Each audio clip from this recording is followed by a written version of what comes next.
So we've got a whole Hytro space program now. So we were part of the Polaris Dawn mission. We had all 4 astronauts wearing and utilizing a Hytro in space. That's Raj Thiruchelvarajah. He's a co-founder of Hytro, which make blood flow restriction products with amazing clients. Alpine Formula One deal as well. So again, I've been like a Formula One fan my whole life, to then cut a deal with them. And they came to us about that as well. So we've got some big NFL teams now using our products like Atlanta Falcons, and then we have products sold to Buffalo Bills, Washington Commanders. Despite all these massive highs, there's also been some lows. Success actually leads to more work. Yep. And it's like, you can be burnt out and be successful at the same time. I can relate, but Raj hasn't given up. Like, I'm at my limit. I really am. But you got to keep going. You'll hear from Raj if you want to understand how he literally got his products out of this world while also being humble and kind at the same time. And we've got another space mission next month. Welcome back, Raj. So for the audience who don't know, Raj is an OG of BHQ, who's episode number 4. So if you want to hear the origin story of how he got to where he is and what his logic behind building his business was, check that out. But today we want to talk about everything since, right? How have you gone from where you were to where you are today? How have you scaled? How are you still alive as a business? All those different questions, right? But let's start off with what's been some of the highlights? What's been the coolest stuff in the last 2 years? Also, firstly, thank you very much for having me back on. It's been, 200 episodes since, so been a long time. Firstly, on the highlights, firstly, I want to say well done to you guys. I think from where we were at the beginning, 2.5 years ago, I think I was on this pod. And I remember a few months before that, I got a cold email from Gervais about it. Met you guys. Couldn't imagine you guys being so successful so quickly. So you guys should be really proud of yourselves, everything you achieved, really well done. From my perspective, I guess it's been a real roller coaster. It's been up and down all the ways it is classically with kind of founder life and a founder story. I think the big highlights for us are pushing to the US. So that was always a big part of the business plan. So we've got some big NFL teams now using our products like Atlanta Falcons, and we have products sold to Buffalo Bills, Washington Commanders. And then really the real highlight has to be products in space. So we were part of the Polaris Dawn mission. So we had all 4 astronauts wearing and utilizing a Hytro in space to help obviously with retain of bone and muscle health. So that was a fantastic moment for us. It was a bit one of those pinch me moments. And just one quick one would be the Alpine Formula One deal as well. So again, I've been like a Formula One fan my whole life, to then cut a deal with them. And they came to us about that as well. So we'd work in their academy. They came back and said, we'd like to form a partnership. That was a great moment for us as well. And obviously, the name you've just thrown out there, massive, right? Yeah. How was that process from where you were to then being able to get those names? Like, what did you do and how were you able to get those big deals over the line? Yeah, it's never simple, right? The life of a startup is never kind of linear, as you well know. I think also you guys know, really, it's all about the network and the community build, which again, why you guys are so important. So, for example, getting into space, it took a conversation with one person, led to another person, led to another person, led to another. We ended up on a phone call, video call with the chief human works at NASA. He loved what we were doing. He understood the application. He realized there was a SpaceX program going at the moment for blood flow restriction. He thought we'd be perfect. So he referred us. It happened that they were tendering for BFR at that time. And so they loved what we've got. They've been trying to put a blood flow restriction product in space for about 20 years and they couldn't manage it. Because of the beautiful simplicity of our product and the way it doesn't have high tech in there, it's actually quite low tech, we jumped the queue and got into space really quickly. And there's a few things that came into that. So normally to get into space, you work with NASA and SpaceX for years and years and you build a case and eventually you end up on a space program. It was in March 2024, we got first in contact with SpaceX. In September, we were on the Polaris Dawn mission going into space. And that is it was really ridiculous, that time frame. And it's a combination of having the right product, the right time, the right backing and right advocacy, but also an incredible team from our perspective executing. So particularly Joe and Warren from our team did a phenomenal job making SpaceX life easy, showing the value of what we're going to do and running the study for us. So really proud moment as a founder for seeing that happen. And we were all there watching it on our kind of phones and things, like the rocket going up, going, our product's in now. Yeah, we always use it as an example as well. It's like, he was one of the first podcast guests and now he's in space. It was like the proud kind of moment, isn't it? Right? Yeah, absolutely. And before you came on as well, I told you about listening to the episode from last time. And if you could go back and tell the person that you heard on that podcast 2 years ago, Yeah. what advice would you give them? So I watched another podcast he did recently with Baron from Magic, and I listened to his answer, and actually it's remarkably similar to kind of my story and the answer I'll give you now. So one is, I don't know if you remember that podcast. I was like, oh, it's really hard at the moment. It's like at that point, my kids were 5 months old. I have twin boys who are 5 months. I was going, it's really hard, striving to find work-life balance. Hopefully I'll be there soon, right? And it's like, now 2.5 years later, it's worse. That perspective, it got, I'll tell myself it's how to actually get a lot harder. And you keep thinking, and I'm sure the same for you, keep to understand your story, that it'll be better soon from a work-life perspective. And it's got harder and harder and harder, more relentless. Is that what you felt? Yeah. As well? Yeah, it's that struggle because you tell yourself, oh, I just need to get to this deal. Once I got this thing through. And then I think in the way what I say is, well, the success actually leads to more work. Yeah. So if I do a really good talk, what it then does is like loads of the people that message me, which is lovely, but then it's more work. Yeah. And as you get bigger, more people know you, more people want your time, and you've only got so much you can give. I've got, as I mentioned, I've got 2 boys. So, and Varun was talking about this as well. I think he had a kid in 2023, right? So I had my boys in 2022, twin boys, and so they're just under 3 now. That's hard work. Then you couple it with being a founder of a high growth startup, going through fundraising. It's like, it takes you like to your limit. And I've definitely been there through this last 2.5 years where I'm like, I'm at my limit. I really am. But you got to keep going. And that's the real challenge, is all founders have to have ridiculous levels of resilience. I think it's one of those where when you talk to other parents, everyone thinks they know what a being parent is like until you become a parent.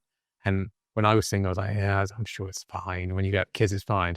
But it's really hard, and particularly when you've got twins. And again, it's when you talk to founders, people, when you're not a founder, when I was back in the corporate world, I've looked at founders and go, oh, I'm sure they think it's hard. I'm sure it'll be fine. It's not. It's really, really hard. It's an incredible experience because it's so rewarding. And one of the changes we've seen from myself and from Warren, who's the co-founder at Hytro, is that we love what we're doing. We love it ever more than we've ever done before. There's almost nothing else in the world I'd rather do than lead Hytro. It's an incredible experience with a science-backed product that's got phenomenal application, scalability. Our bread and butter is pro sports. It's a cool environment to work in. We're working with NASA and SpaceX. We've got the US expansion. In 2 weeks, I'm in Boston. I can't tell you who I'm going to see, but it's a big wearables company out there. We've got other cool partnerships and stuff happening. It's so exciting, but it's so hard. And I think you guys can probably empathize with that as well, right? Yeah, I think that's a bit that is a struggle sometimes, right? Because sometimes it's in the communication of it, right? Because like me and you are quite open as people, we can chat about this stuff. Where sometimes people really struggle to tell people that like it's, even if everything is going well externally, it's hard for them to deal with that. Yeah. And it almost feels like betraying themselves, right? Of like, if you admit that, oh, it's so stressful when things are going well, then people feel like, oh, we should be more grateful. And it's like, you can be burnt out and be successful at the same time. And I think that's something people don't really appreciate enough, right? It's like all these accolades, all these things that come along, it doesn't necessarily mean that at the same time you have that balance and you have energy, and it's constantly finding that again. And it's good to hear people talk about it, because I don't think enough people do. I think enough people are like, oh yeah, but it's going amazingly. Oh yeah, it's busy. But I think it's the whole case of like good busy, right? Yeah. And it's like, good busy, how long can you be good busy for? Yeah. Is it 6 months? Is it 2 years? Is it 3 years? If you're just busy all the time, what point does it become like you're just resenting how busy you are? Yeah. And how have you done that in terms of growing your team and trying to, I guess, take more stress away from you in some ways in the last couple of years? Well, there's a real kind of cognitive dissonance when it comes to growing a team, where I think I said on the podcast before saying, when I've got a bigger team, I won't have to do so much of the work. What I do then have to do is manage other people.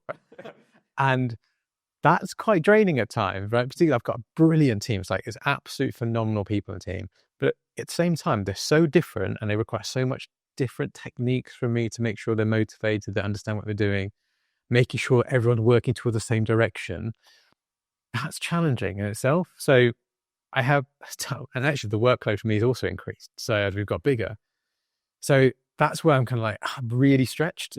I'm really kind of like, I've got so much on my plate plus the family stuff. It is hard, but the the impact we're having, the success of what we're having. So I struggle to use that sometimes, but it is successes. So it's going really well, but it's like that counterbalance. Is it always there? And how do you do it? So how do you balance kind of the trajectory that you've got with the difficulty of like avoiding burnout or going through burnout? With reflection, I'm pretty sure I've been burnt out through this journey, but just had to keep going because there's no other choice. Is that the same for you? Yeah. And I'd say that even right now, I think it was from earlier, it's like, I feel like I'm burnt out right now, where I'm sleeping more than I do normally because I just have to. Right. It's just, if I don't do it, then I've just got no energy and I feel like I'm a zombie. And the challenge for me is like, we're doing this right now, right? I'm using my hands when I'm talking. Yeah. Before I'm talking, I don't use my hands. I just go into performance mode. Right. And it's that thing of, I'm almost like a wind-up bunny where it's like I'm constantly doing it. I just switch on charisma, if people call it that, right? It's just, I know from in front of an audience, I'm going to switch it on. And I don't change mental modes in that. But it just happens. But the challenge is what people don't see is I need more time in between those to recharge. Yeah. And even today, I'm recording another podcast this afternoon. I recorded a podcast yesterday. Then I gave 3 talks this week. I gave like another podcast. And it's just that social battery side is what people don't see. Yeah. And I think it is, like I said, I can't just take a break because this isn't at the stage to take that break. And it is that conundrum, like you said, it's just what I need is more time to relax. Yeah. But how do I get that? And I think what I guess the big thing I'm trying to do, and saying to you earlier as well, is like, I'm being really strict about my time now. Yeah. And it's hard because it eats the people pleaser in me, right? It's if I keep saying no to people, but it's also if those people actually understood what my life was like and they still wanted my time, then I probably don't want to help them. Yeah. Because if they could see, actually, I'm struggling and I'm burnt out, but they still think, oh, he should give me his time for free. Yep. Then actually maybe I'm not helping kind people, right? I'd rather help people understand this is struggles. This is why I can't do it right now. And you want to help empathetic people, right? And it's the same thing. And I know we have the same thing where sometimes people don't help us. It's just trying to be understanding about their situation. Yeah. And I guess with you, like you obviously been a mentor in our programs as well, right? Yeah. And how has that element of wanting to give back, wanting to help people at the same time as trying to manage your own stresses? It's really, the whole thing is really challenging. Like, just back to your first point about being able to switch it on. So I think you do that brilliantly. And I've seen you do it at events where I've met you at the beginning of the event. I can see you're tired, and I can see like you had a tough day. It's really hard. Then you go on stage and it's there and it's delivered. And again, that's something that again founders need to have. It needs the ability to be like this morning, for a good example, like the kids are called in chaos. It's like absolute chaos. And I had to get out of the door, get some like investors calls done, and then get here and then try and turn it on as best I can. Right. And you just have to have that switch where you're in the moment that actually gets through to me. It's like, great, you're being productive. Then cool, I can focus my time and we'll get it done. Whereas where they're a little bit more passive and I've got so much to do, it's harder for me to do anything about it. It's just a challenge. I don't think there's any right answer to this. You can never feel bad about it. So where you're kind of saying, no, I can't spend time with these people, this is the right thing to do because you've got to protect yourself. But there's also, in my mind, a little bit of sometimes FOMO. Is like the other day I was at a meeting and I was like, really busy. Should I go to it? But it ended up being a great meeting that actually could lead to lots more things. So there's always that aspect of it as well. Focus my time and we'll get it done. Whereas where they're a little bit more passive and I've got so much to do, it's harder for me to do anything about it. It's just a challenge. I don't think there's any right answer to this. You can never feel bad about it. So where you're kind of saying, no, I can't spend time with these people, this is the right thing to do because you've got to protect yourself. But there's also, in my mind, a little bit of sometimes FOMO. Is like the other day I was at a meeting and I was like, really busy. Should I go to it? But it ended up being a great meeting that actually could lead to lots more things. So there's always that aspect of it as well. I think what I try and do now, another, I guess, tip for the audience is I try to use rules as much as I can. Okay. So say, for example, like if you look at the early days of the podcast, right, is that obviously you came on, but the people around you in the episodes, it was very varied. It wasn't really startup related necessarily. Okay. And now what we have is this kind of more strict line of, okay, you've raised either $1 million funding or you've got $5 million revenue. And that makes my life so much easier because before you'd have so many people asking to come on. And it's like, I don't really know if you're a fit or not. And then it becomes subjective. Yep. And I think when you can put in a rule, okay, that's the line. Yeah. You either meet it or you don't meet it. Yep. And there's no arguments or discussions. What you're saying is I wouldn't have made the cut. We wouldn't have, back there. That's the funny thing, right? And that's the interesting thing about how things work out. Yeah. And like, if you look at it now as well, where, so with like mentors and like mentees and people asking me for help, it's like, we have the mentorship programs.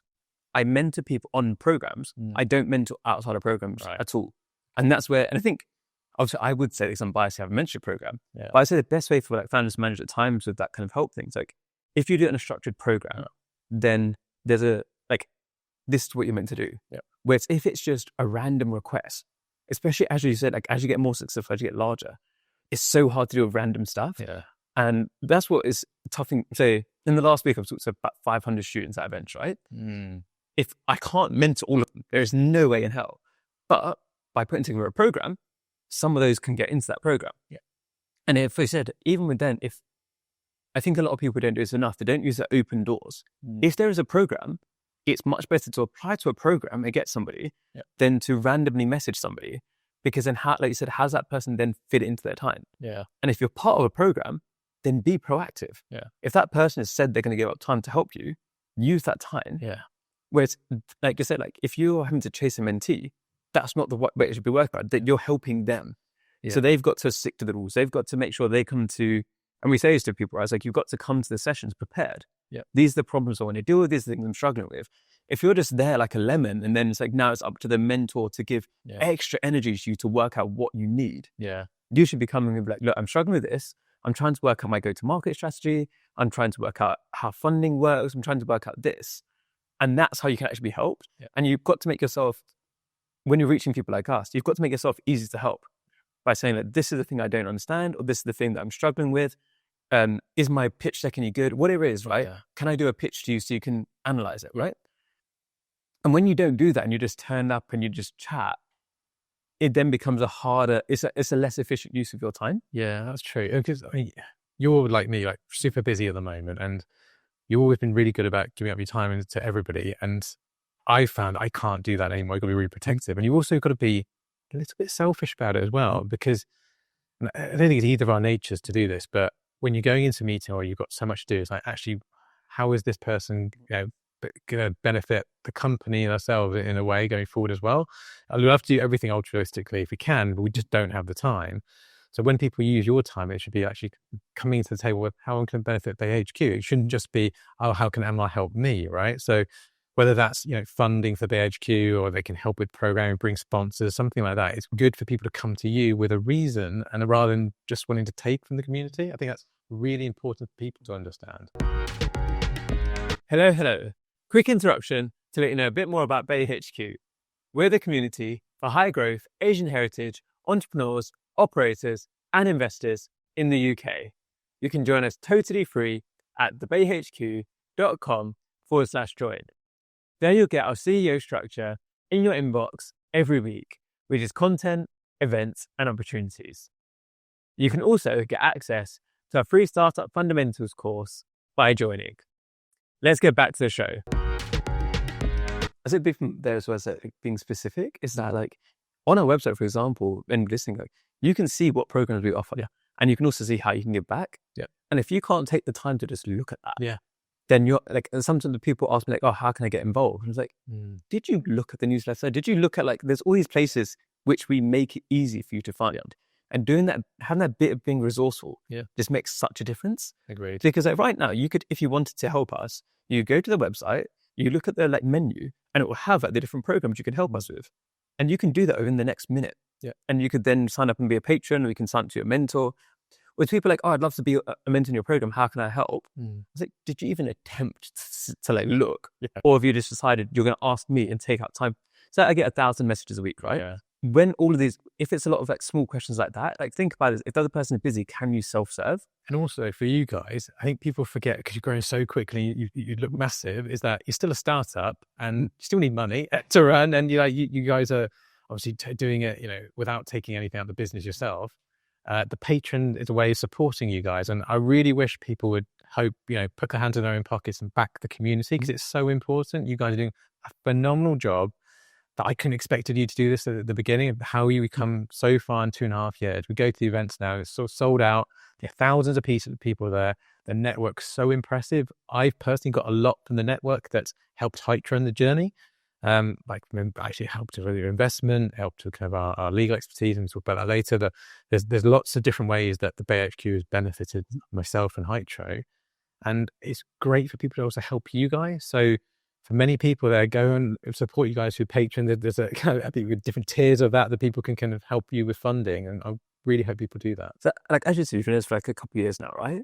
And like, what do you think you've changed the most internally about, right? In terms of like, how have you grown as a founder and how have you grown yourself? Because like, it's not how much we've grown, but this episode's about you, right?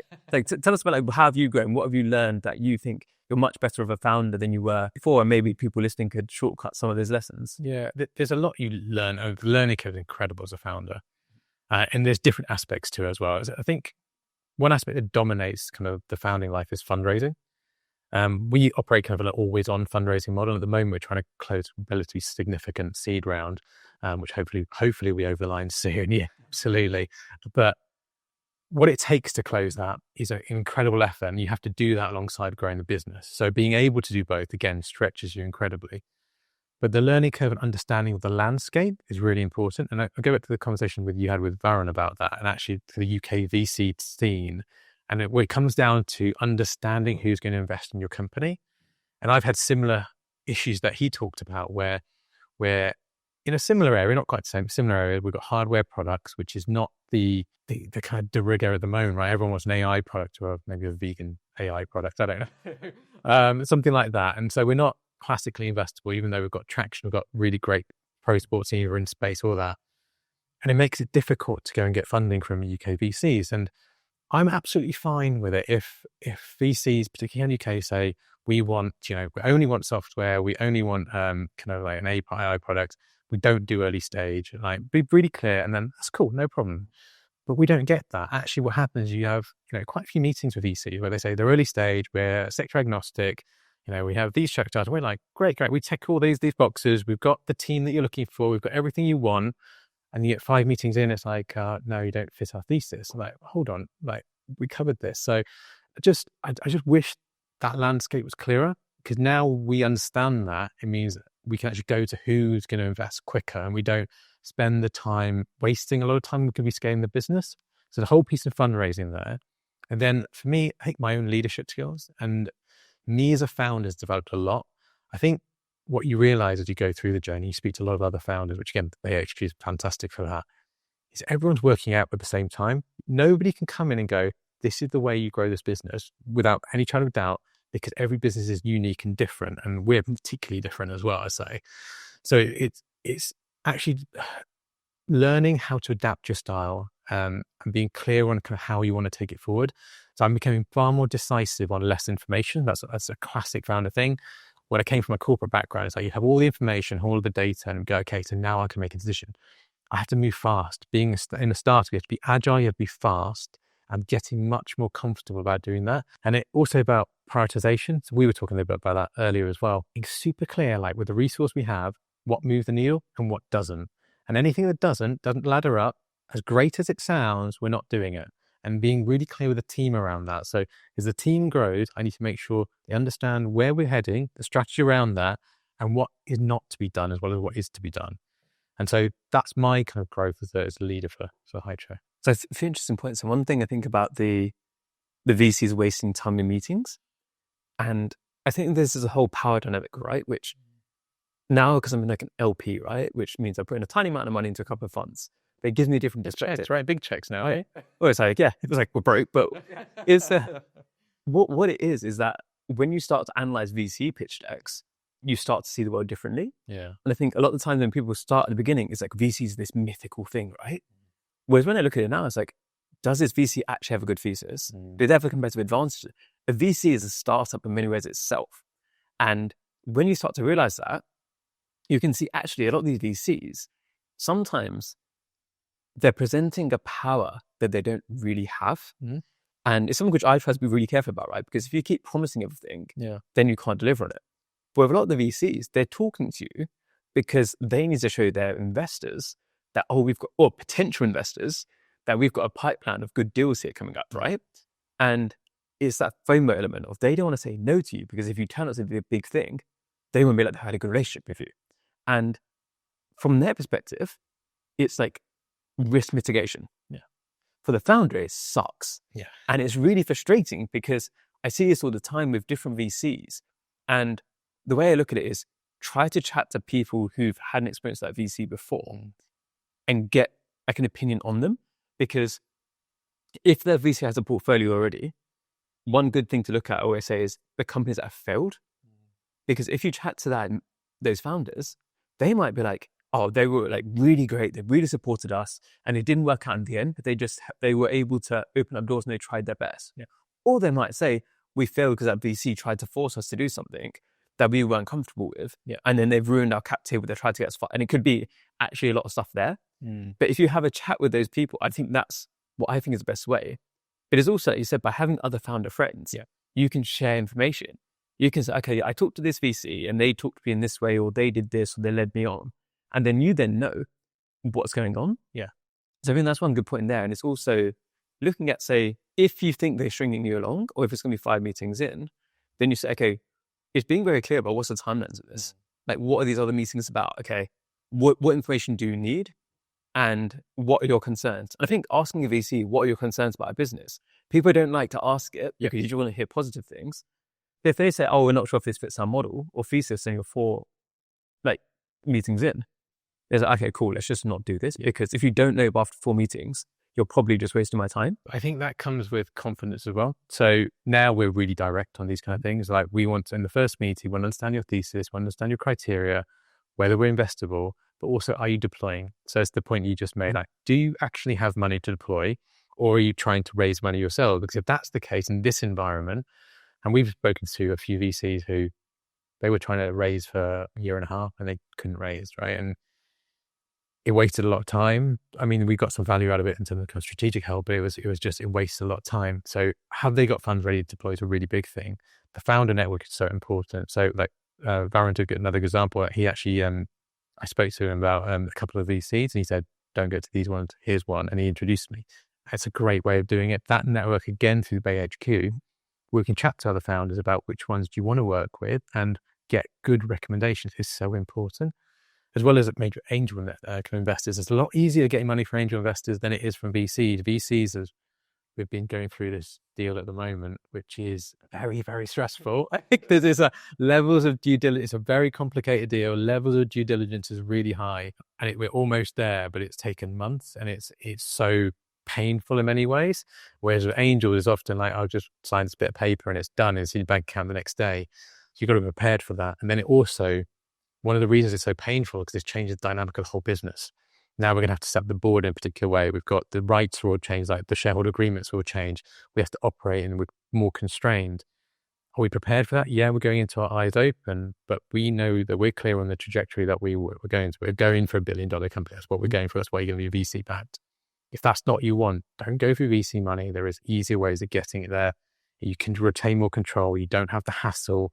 You don't have to speak to 1,000 VCs to get it through. I remember at the beginning, someone said, I saw some posts on LinkedIn, the classic, find your top 20 VCs, speak to them, do it in this priority order, and then you get these many meetings, all that.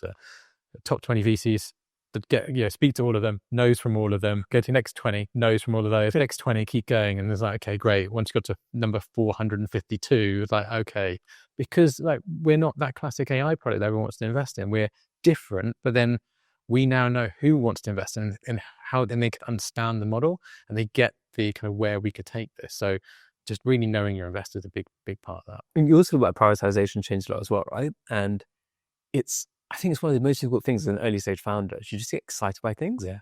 And what I try to do in my head now, right, is that I ignore good opportunities and great opportunities because it's like, then you don't have the time for the excellent opportunities, for the life-changing ones, right?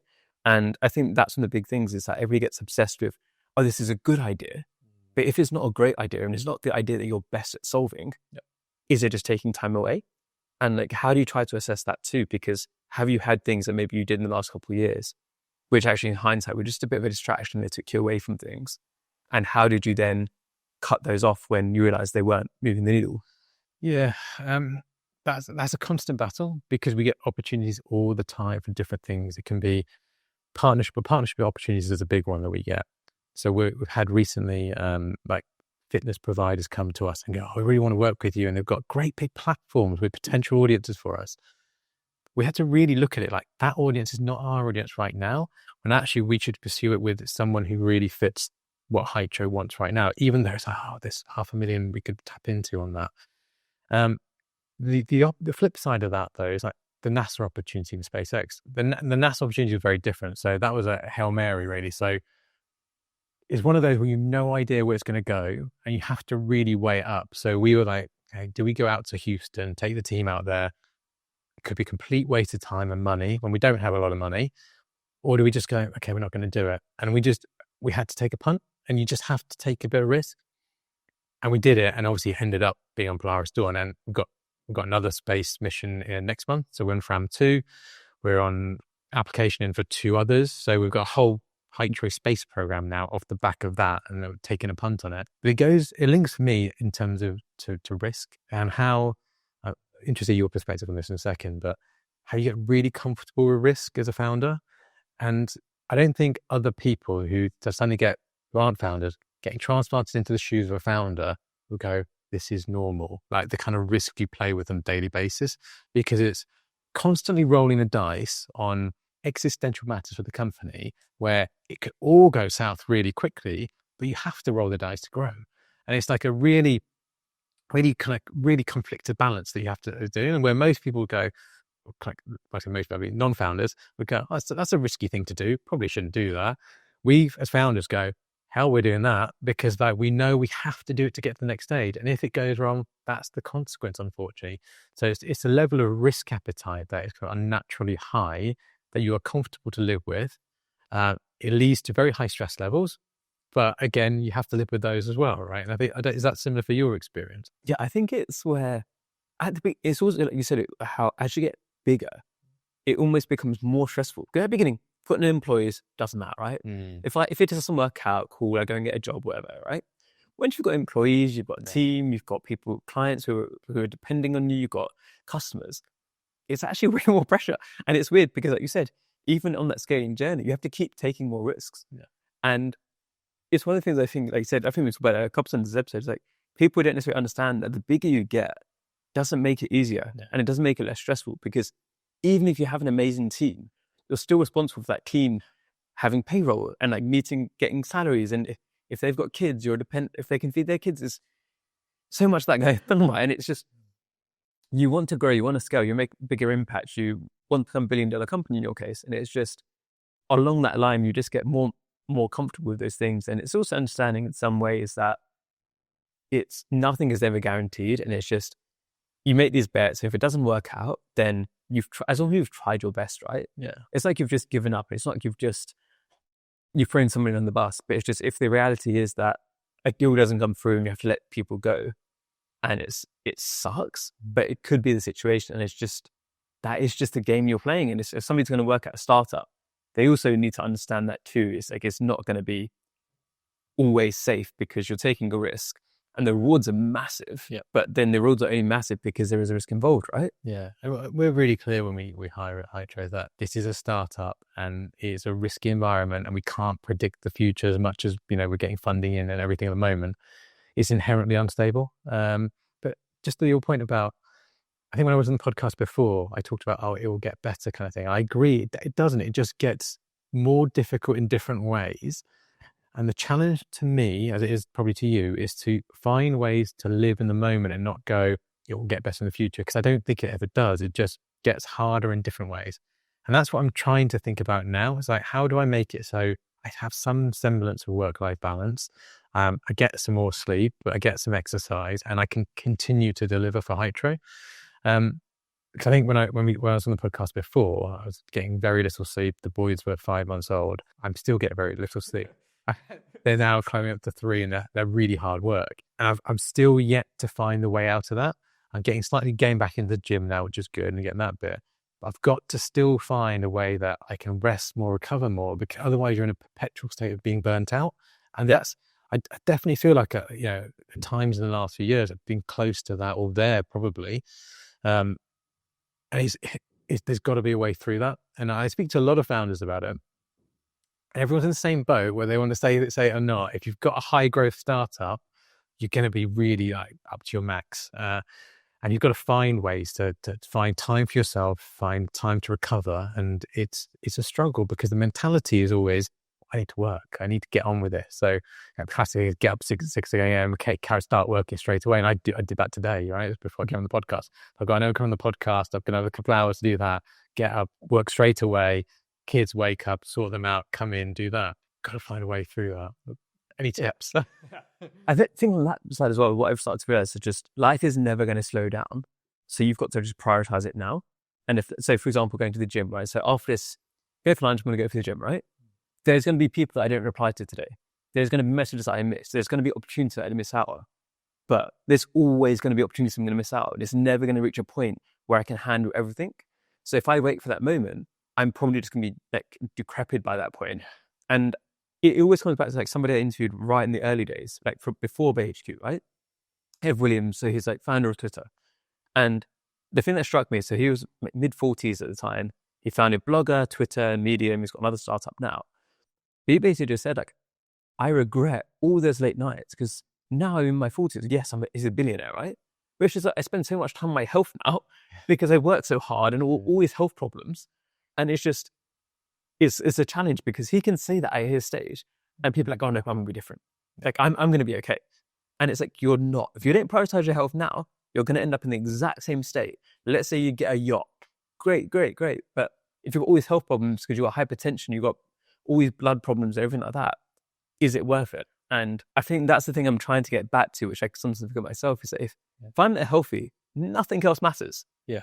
Like, it doesn't matter if I have I'm not going to jinx anything from there, but it's just, if something happens because I've worked so hard and I'm not going to be healthy in 10 years' time or 20 years' time, what was the point? Yeah, agree. And yeah, it's even with investors, with any stakeholders, if they're mad at you because you spend an hour at the gym in a day to like keep yourself healthy, then you don't want those investors, you don't want those customers. And it might make you grow. I don't even think necessarily it makes you go slower because it catches up with you, right? It's like I think the phrase is as well, you've got 99 problems to a half problem, and then you've got one problem. Yeah. And it's like, okay, you can do all this great stuff now, but if you just get taken out, whacked out for months because you didn't look after yourself, then all your progress is gone anyway. It's true. And it's not just health as well. It's kind of relationships and everything around that. So this morning was a really good example where I had lunch booked in with my wife today. So we're going to go for lunch. In the morning, I was super stressed because I was up late last night trying to work on this deal that I've got to try and get over the line. I've still got more to do today on that. It's coming in to do this. I really wanted to be here. I was going out the door. I was like, can we cancel? Can we cancel? Do it some other time. And I could see in her face she was really unhappy about it because we don't do that a little bit too often, to be honest. I don't make enough time for her doing these kind of things, just me and her. And then I got on the tube and I was like, no, that's the wrong thing to do. So I texted her and said, actually, have you cancelled the reservation? No, let's do it. So let's go and do it because that's the right thing to do. And if I don't do that, then that relationship will suffer. And I'm already working so much time that I don't spend quality time with the people that I love. And I need to do that. And I'm very aware of that. I'm very aware that sometimes I'm not present when I'm with them. And I try to, because I'm thinking about work and doing all those kind of things, the classic things.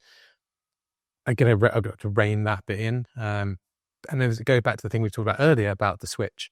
So you've got to be in the moment with the kids and wife, switch in the moment there, switch next second, and then you're on an investor call and be in the present there.